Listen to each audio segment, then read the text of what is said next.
Hace un par de semanas tuvimos un hecho realmente, no, sí, un par de semanas tuvimos un hecho realmente que conmocionó al país y que tiene que ver con el crimen de una familia entera en el barrio porteño de Villa Crespo, que bueno, generó un debate, ¿no? En la sociedad en torno a la violencia intrafamiliar, pero sobre todo vinculado a la salud mental. Esto no es un simple caso de violencia, sino que está atravesado por la problemática de la salud mental y el rol de las instituciones, ¿no? En estos temas que bueno, más que nada tendrían que apuntar a la prevención de este tipo de desenlaces.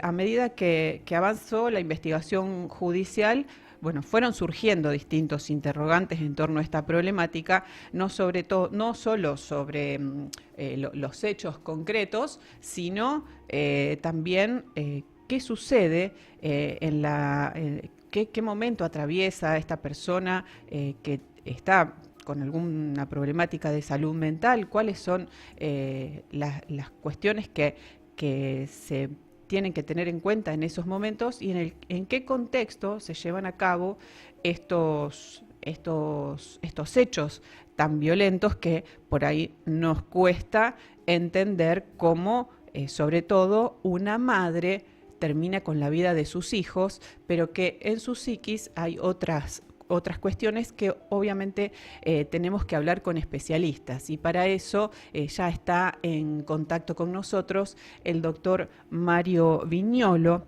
psiquiatra y médico forense, para aclararnos un poco toda esta cuestión y cómo debemos analizar responsablemente este tipo de casos desde los medios de comunicación. Buen día, doctor. Buen día, ¿cómo estás? Un gusto Muy estar en bien. contacto con ustedes. Bueno, muchas gracias. El gusto es nuestro.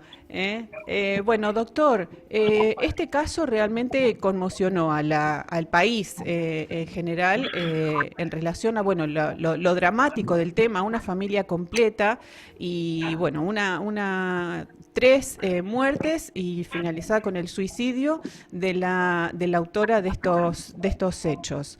En principio, ¿qué tipo de perfil psicológico, psiquiátrico presenta una persona que comete este tipo de hechos? Sí, realmente esto es llamativo porque aparte una familia bien constituida, sin antecedentes de agresión, una familia con o sea que hasta el momento, más allá de que sí hay una patología en la mujer, que posiblemente esto tiene que haber sido un trastorno esquizoide o una esquizofrenia que terminó en un brote psicótico por discontinuidad del tratamiento y y muchas veces en esas patologías eh, existen alucinaciones paranoicas o delirios paranoicos donde creen que alguien les quiere hacer un daño, que debe ser el caso este, por lo que se puede analizar con todo el contexto ahora, Ujú. incluso viendo la carta habla de una perversión, de que vamos que va a estar en la calle, entonces se Ujú. hace una ideación fantástica de que algo malo va a pasar. Y yo he tenido en dos oportunidades caso, incluso una vez una mujer que mató a su hijita de 1 año, y yo llegué al lugar del hecho y estaba al lado del chiquito ahogándolo lo había ahogado en un bañito, eso donde se bañan los nenes, Sí. y, y decía que porque le iban a hacer un mal y ella lo estaba salvando de ese mal. Ujú. Entonces, en esa fabulación y esa idea fantástica que tienen, y este debe ser un caso típico, sobre todo por la carta. La carta es típica de un suicida, por eso yo también coincido de que la escribió después de haber eh, ejecutado a la familia, Ajá. porque incluso tiene gotas de sangre, esas cartas con diferentes letras, con letras desintegradas, sin llevar un orden, y generalmente cuando tienen esta visión, esta mujer había dejado, por lo que dicen, incluso había estado internada, pero después Ujú. deja, muchas veces se sienten bien y discontinúan el tratamiento, y es justamente cuando pasan estas cosas, pero 2 por 3 aparece un caso como este. En esta situación hay dos formas de que ocurran estas cosas.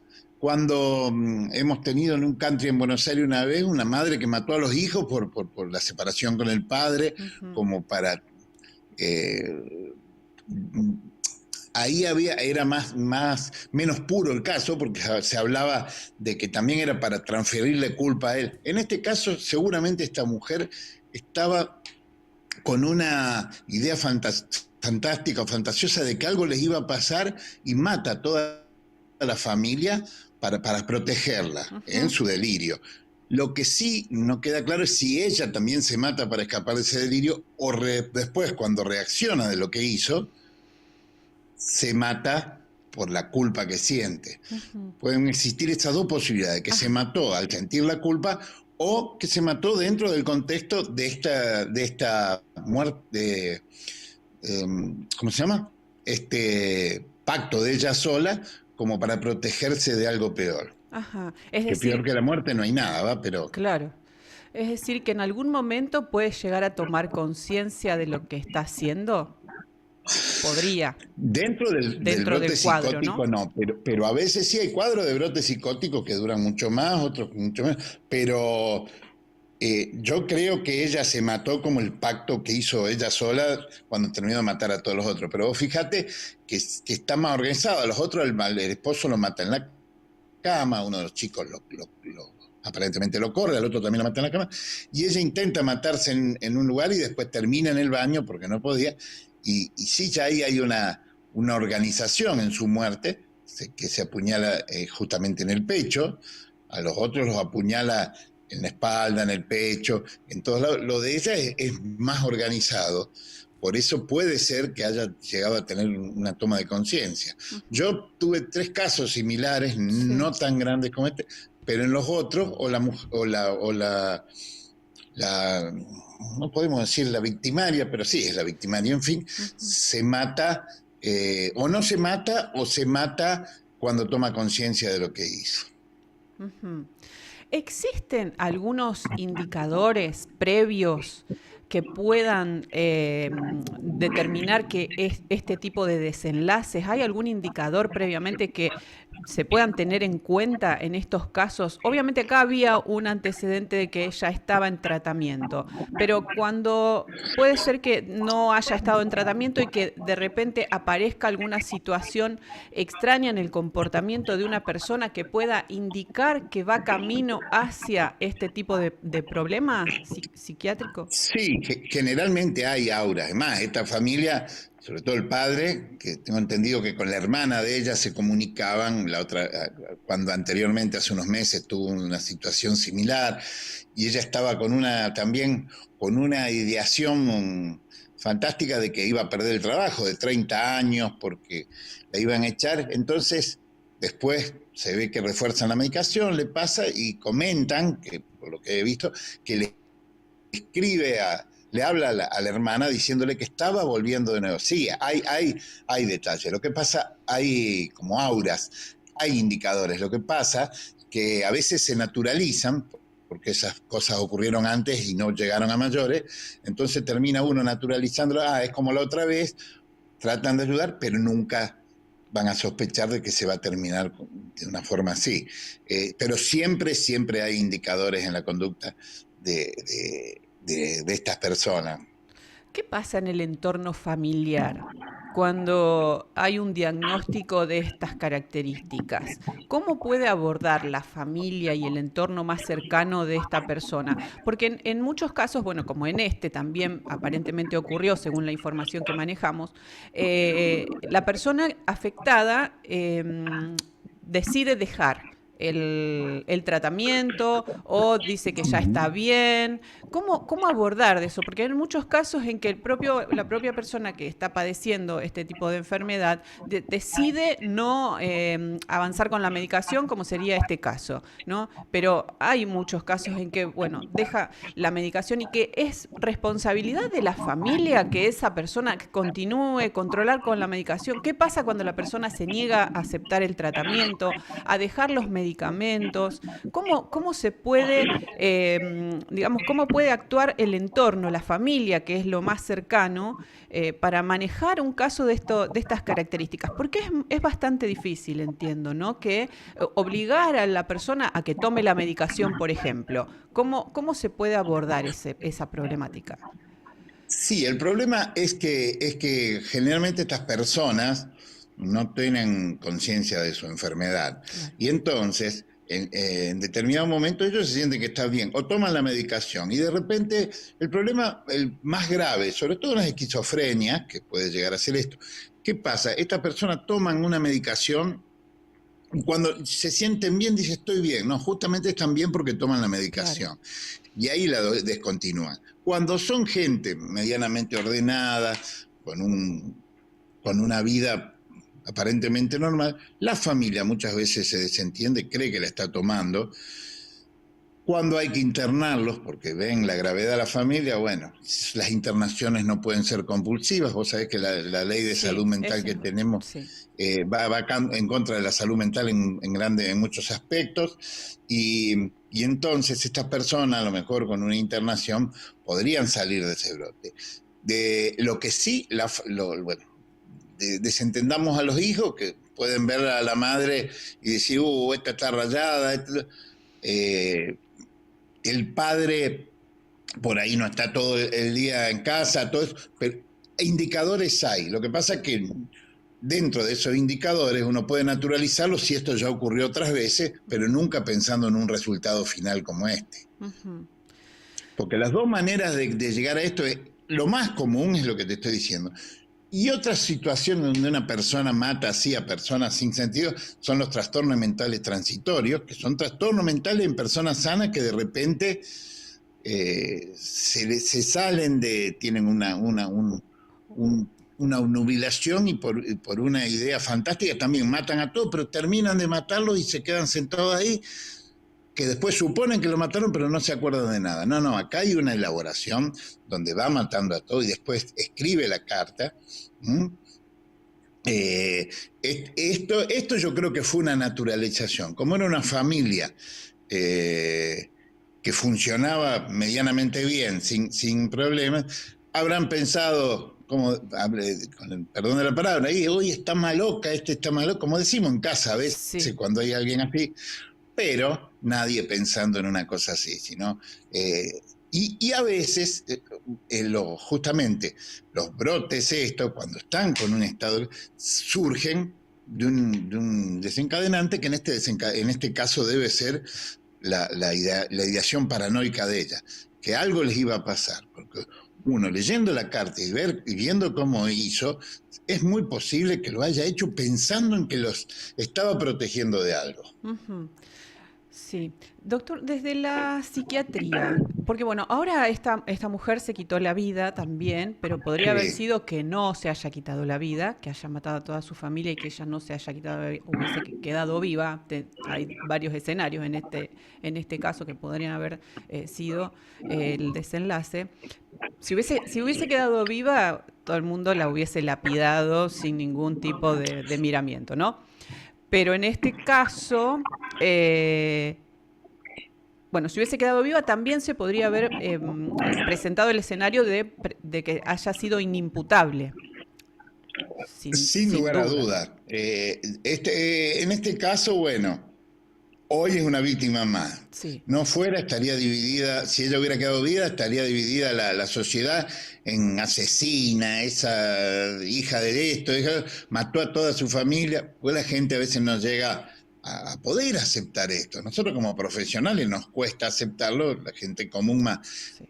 Al matarse ella también, nadie, no vas a ver a nadie insultarla a ella, porque vas a ver a ella como una víctima más dentro del contexto. Es victimaria y víctima. Entonces, pero si hubiera quedado viva no tendría duda de que estarían la-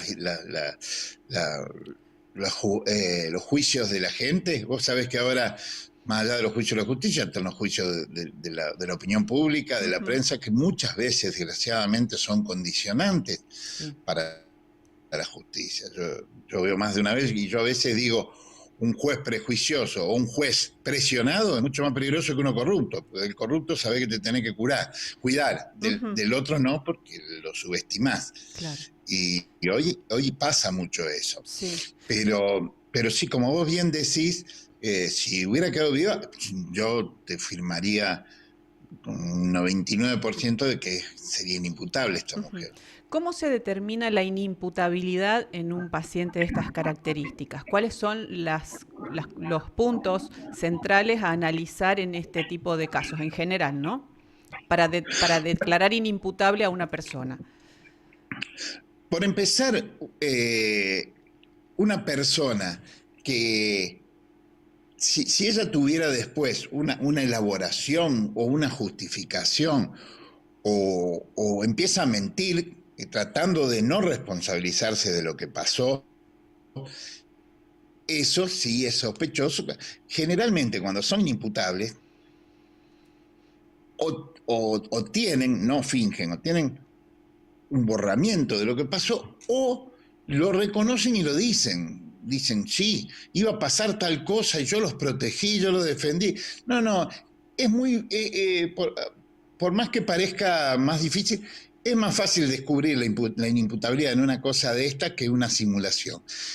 Hay otros lugares donde se trata de hacer pasar a personas por inimputables, primero porque hay una patología de base, seguramente con diagnóstico, hay antecedentes de tratamiento y de internación, hay medicamentos que tomaba ansiolítico y antidepresivo, que también puede haber estado medicada como una depresiva o como una bipolar y que más difícilmente pueden hacer el brote psicótico, que cualquiera puede hacer un brote psicótico, pero esta mujer debe haber tenido una personalidad esquizoide, un trastorno esquizoide, para que desencadene a través de un pensamiento mágico esta acción de matar a toda la familia. Pero para estos son los casos donde a los psiquiatras nos cuesta menos, nos cuesta más convencer al juez y a la gente de que hay inimputabilidad que en otros casos. O sea, el que va a determinar si es inimputable o no es el juez, pero nosotros tenemos que darle las herramientas y nosotros lo que le vamos a decir es que al momento del hecho no comprendía la criminalidad de sus actos o estaba bajo un estado especial donde no tenía capacidad de comprender su accionar y su criminalidad. En esos casos, ese es el detrás. Nosotros tenemos que definir si comprendió la criminalidad de sus actos o si no la comprendió. O si la comprendió en base a su idea mágica, ¿me explico? Claro. O sea, lo hizo, ella comprendía que estaba haciendo un bien. Claro. No hay otra forma de interpretar esto. En este caso, bueno, la autora material, digamos, de todos estos crímenes también se quitó la vida, por lo tanto se extingue la acción penal, de hecho no va a haber ningún tipo de causa en este sentido. Pero se hablaba, en algunos medios se habló de la responsabilidad de los profesionales que podrían estar tratándola. En estos casos, ¿se puede determinar alguna responsabilidad en este sentido? Mirá, yo también, aparte de ser psiquiatra forense, estoy en la Junta Directiva del Consejo Médico de Córdoba, y una de las preocupaciones de los psiquiatras son las responsabilidades, más que todo con los pacientes, que muchas veces son reacios al tratamiento. Muchos pacientes son pacientes que no vienen solos, sino que los traen, y son los más difíciles porque una que descontinúan el tratamiento, otras que se resisten al tratamiento y otras veces que no son controlados. Puede ser que no sean controlados porque ahí la familia es una familia desordenada, todo. En este caso aparentaría todo lo contrario, pero por ahí, como estaba una familia que con un funcionamiento acorde, por ahí dejaron toda la responsabilidad, subestimando esto, en ella. Y bueno, y el paciente por ahí dice, me siento bien y dejo de tomar. Y nadie se entera. Nosotros nos enteramos cuando vamos al lugar del hecho y vemos que están los blisters llenos porque no tomaban la medicación. Es muy común que, por Por empezar, por naturaleza, el ser humano busca culpables y la culpa es del otro. Y este es un caso donde generalmente se busca alguna responsabilidad de los psiquiatras o de los médicos tratantes, y hay casos en que sí, pero en la mayoría de los casos no, porque no hay adherencia al tratamiento del paciente y eso ya no responde a la obligación del médico, que por supuesto, que el médico puede enterarse, pero el médico puede pensar que hace 5 meses que está haciendo todo bien, ¿no? Yo creo que es injusto, habría que ver el caso, Claro, caso por caso, puntualmente. pero en la salud mental es lo más difícil, porque si a una persona le duele algo y sabe que le duele algo, va a hacer el tratamiento. Con los enfermos psiquiátricos, por empezar, es muy difícil que tomen conciencia y tengan adherencia al tratamiento. Entonces, generalmente el pacto se rompe desde el paciente y no desde el médico. Por eso la importancia de la participación de la familia, ¿no? Y del entorno más cercano para ir vigilando que esta persona cumpla con su tratamiento. En los trastornos psiquiátricos, en los trastornos de la personalidad, es muy difícil cuando tenés un enfermo así en la familia porque se genera un montón. Acá parecía que andaba todo bien, no creo que haya sido tan así, pero y en los trastornos, vuelvo a repetir, y en las adicciones, si no hay contención de la familia y hay un trabajo en equipo en toda la familia, con pautas y con acompañamiento y con alimento de la autoestima, es muy difícil solo. Doctor, antes mencionaba el tema de la ley de salud mental. Está bastante cuestionada en relación. ¿Cuál cree usted que son los puntos más conflictivos en relación a los tratamientos? Esto de la internación, que no se puede hacer unas internaciones compulsivas, que el paciente tiene que estar de acuerdo. Digamos que en este caso, en los casos en los que los pacientes no toman conciencia de su propia enfermedad, es muy difícil que acepten también ir a una internación. ¿Cuáles son los puntos clave que usted cree que habría que modificar o hacer alguna revisión en la ley de salud mental? Yo creo que hay que revisarla toda ya en su momento, cuando salió esta ley, hace más de 10 años, cuando antes que ¿cómo se llama? Que se reglamente, yo había hecho una propuesta paralela en el Ministerio de Salud de Córdoba, estuve a punto de ser director de salud mental, que después no acepté, pero esta es una ley nacional. ¿Qué pasa? Que como todas las cosas, queremos cambiar algo para bien y lo hacemos. ¿Qué pasó?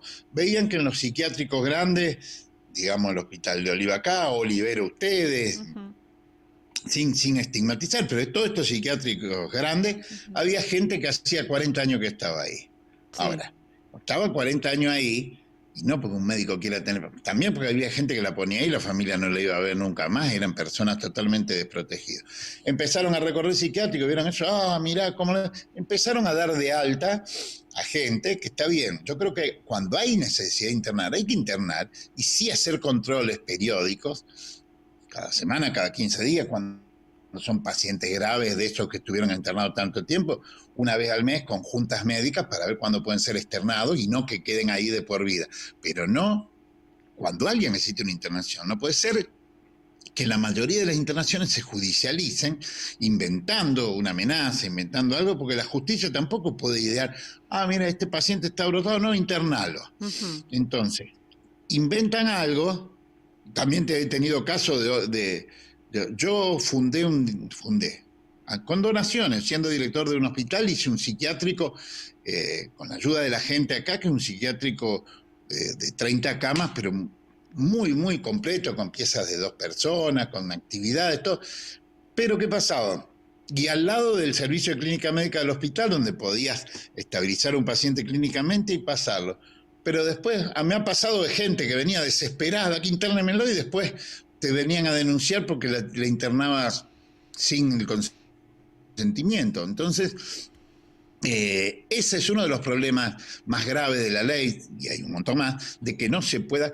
Son esas leyes a veces demagógicas que quieren ser proteccionistas de la persona, y después vemos un montón de gente caminando por la calle sin rumbo, que estaría mejor en un psiquiátrico que haciendo eso, porque tiene que ver diferentes tipos. Tiene que ver pacientes que tienen internaciones agudas, como estos casos, donde están internados 10, 15 días, un mes, y son dados de alta con tratamiento ambulatorio. Hay pacientes que son muchas veces oligofrénicos, con trastornos psiquiátricos, que no tienen ninguna contención familiar. Entonces tendría que haber psiquiátricos con todas las comodidades para que esa gente, si no tiene nadie que lo contenga en la familia, pueda vivir ahí.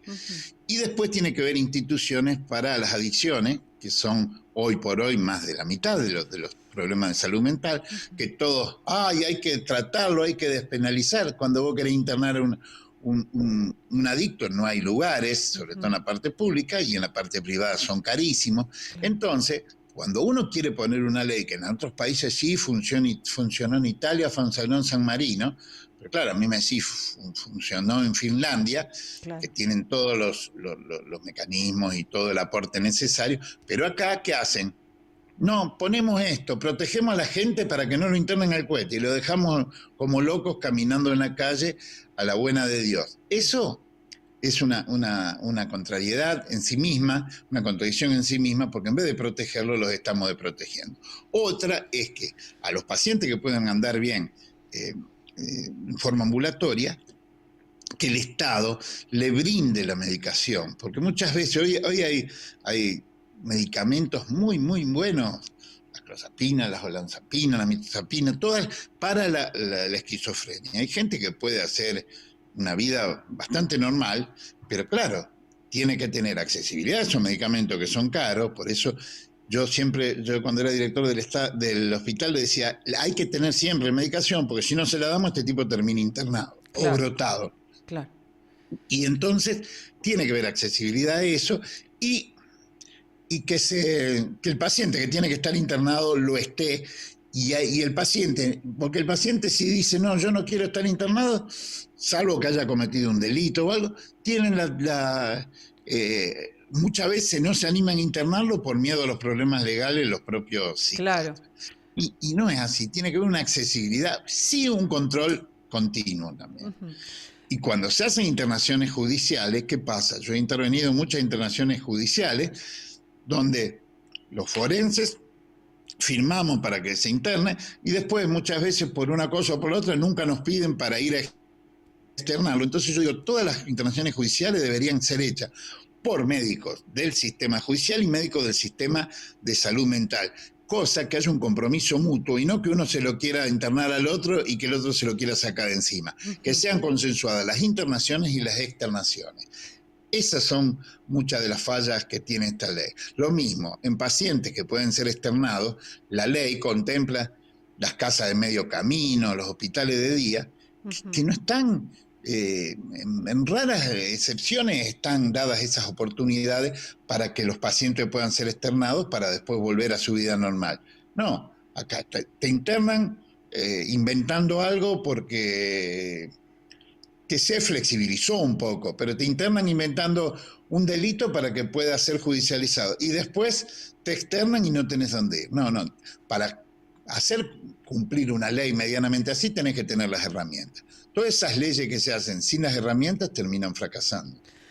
Bueno, clarísimo, doctor. La verdad que, bueno, un panorama muy amplio nos dio sobre esta problemática y, bueno, esperemos que son casos que no ocurren habitualmente, ¿no? Pero que, bueno, justamente cuando ocurren conmocionan y mucho a la sociedad. Así que, bueno, es importante tener también un poco las herramientas para poder analizarlos y saber cómo enfrentar estas situaciones porque han aumentado en este tiempo y sobre todo después de la pandemia muchos casos de salud muchísimo mental. Más. Y yo los felicito a ustedes que tomen en estos casos, como ha pasado otras veces, que me han entrevistado, no porque me entrevisten a mí, porque sé que los toman. Fíjate vos, este caso es un caso que causó una conmoción. Es más, yo esta semana he visto en mi entorno gente o pacientes incluso que pidieron ayuda porque estaban consternados.